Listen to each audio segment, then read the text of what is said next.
New research is showing the way for farmers to cut both their nitrogen fertiliser bills and their farm's greenhouse gas emissions.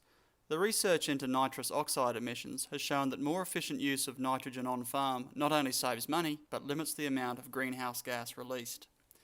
Victorian Department of Primary Industries research scientists Patricia Hill and Sally Officer are leading separate projects in that state.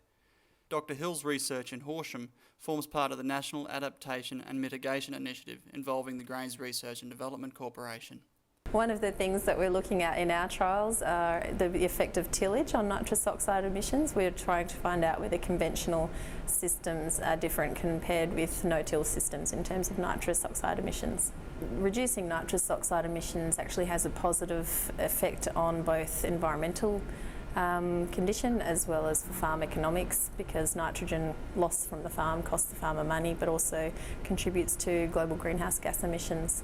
So the reduction in nitrous oxide emissions has only got economic benefits for farmers.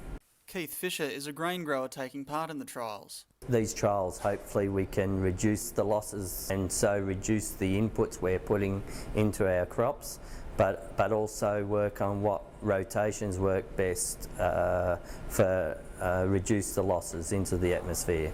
Further south in the high rainfall zone at Hamilton, Dr Officer's work, also supported by the GRDC, utilises gas measurement chambers to capture and record the nitrous oxide released from wheat grown under direct drill and conventional cultivation. Nitrous oxide is a greenhouse gas. That means it gets up into the atmosphere and it has a warming effect, and it's important for farming because it's, as well as carbon dioxide coming out of the ground, it's also released out of agricultural soil. So as the amount of nitrogen is built up in the soil with the use of fertilisers and cropping, we get a lot of it coming out of the ground whenever the ground is wet.